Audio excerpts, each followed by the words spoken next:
विदुर जी महाराज तुरंत हरिद्वार आए।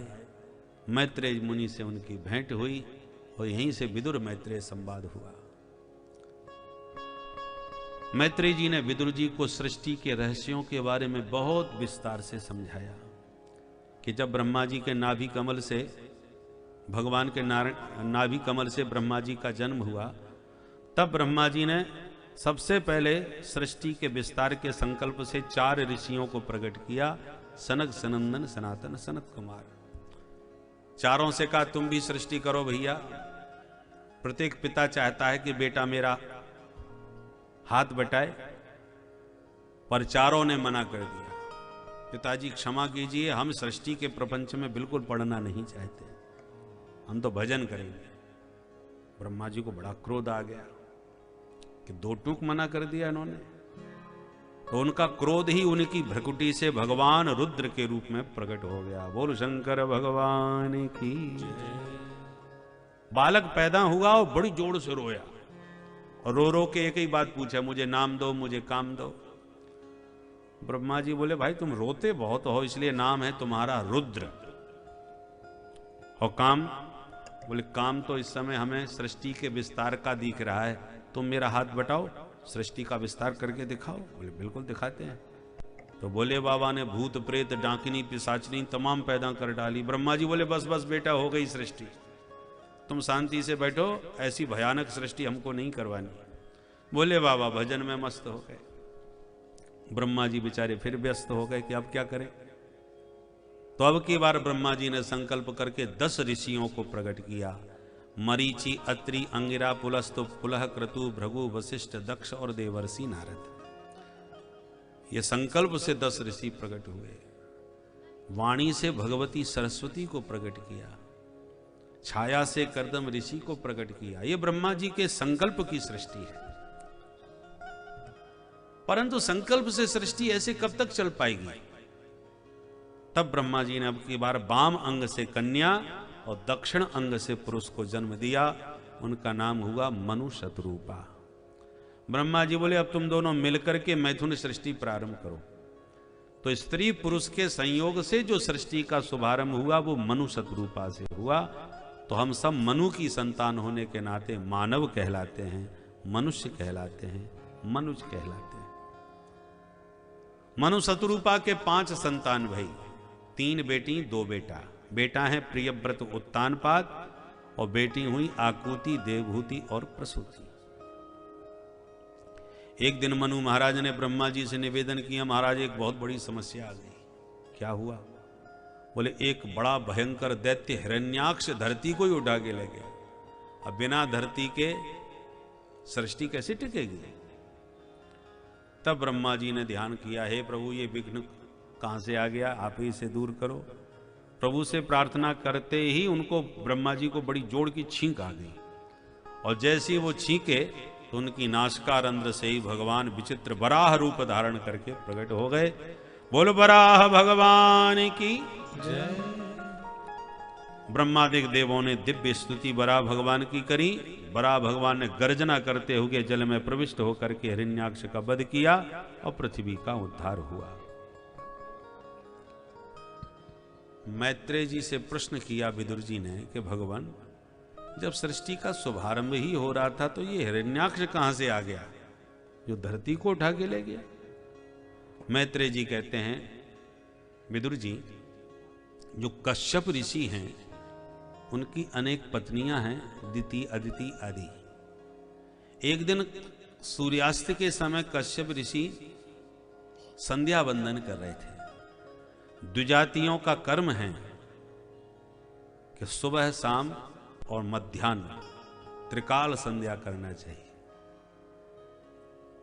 त्रिकाल ना हो तो द्विकाल कर लो, 2 सुबह शाम कर लो। 2 बार नहीं तो भैया 1 बार तो कर ही लेना चाहिए, क्योंकि जो ब्राह्मण 3 दिन तक संध्या नहीं करता सशूद्रवत बहिष्कार्य सर्वस्मात् द्विज कर्मण, वह ब्राह्मणत्व से च्युत हो जाता है, नाम मात्र का ब्राह्मण रह जाता है। जैसे आपने चित्र बना दिया गाय का, कोई पूछे ये क्या है तो आप कहोगे गाय है।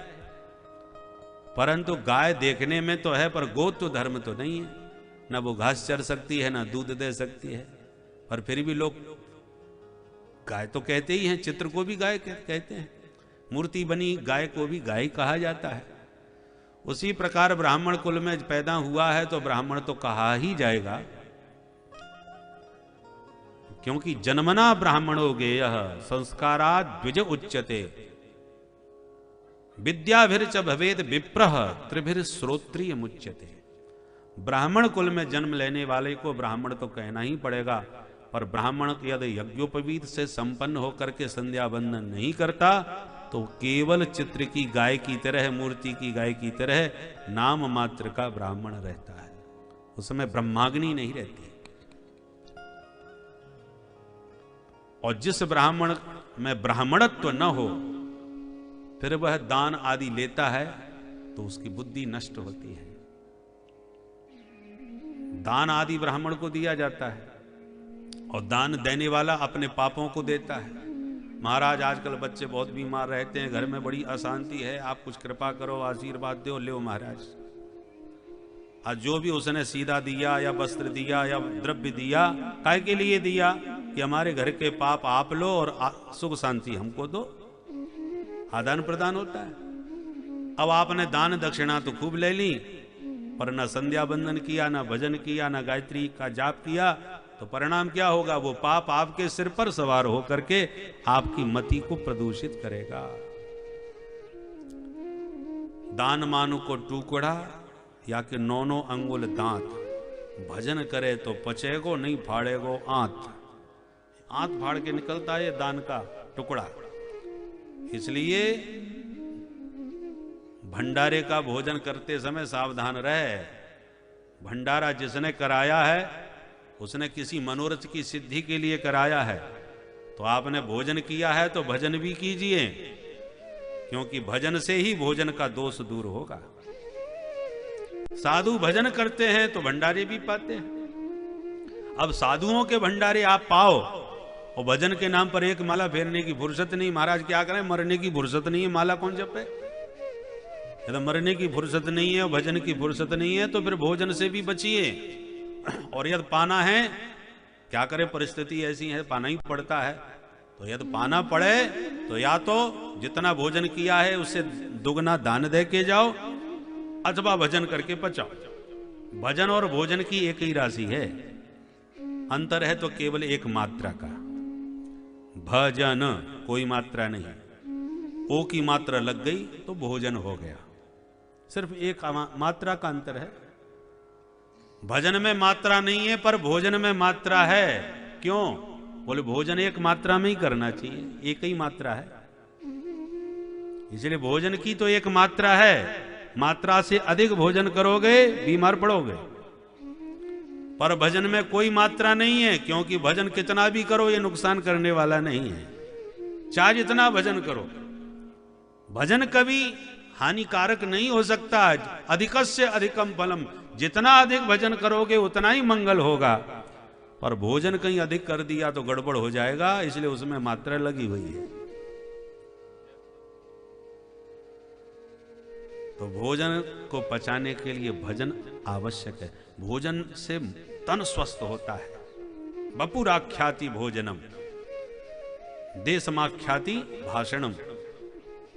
व्यक्ति जब बोलता है तो उसकी बोलने की टोन से पता चल जाता है ये किस क्षेत्र का है। देशमाख्याति भाषणम और वपुमाख्याति भोजनम, शरीर को देख के पता चलता है क्या माल पानी खाता होगा। भोजन का पता शरीर से पता लग जाता है देखकर। तो जैसे शरीर को स्वस्थ रखने के लिए समय पर उचित पौष्टिक आहार बहुत जरूरी है। आहार से शरीर स्वस्थ रहेगा तो भजन से मन प्रसन्न रहेगा। शरीर के लिए भोजन आवश्यक है और मन के लिए भजन आवश्यक है।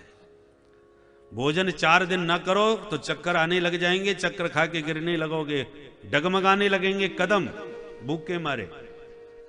निर्जला व्रत करना ही बड़ा मुश्किल पड़ जाता है, लड़खड़ाने लगते हैं। जब 4 दिन भोजन नहीं मिला तो आपके पग डगमगाने लगे, शरीर में चक्कर आने लगे, और आपने तो बरसों से भजन नहीं किया, तो बिना भजन के मन की हालत क्या होगी।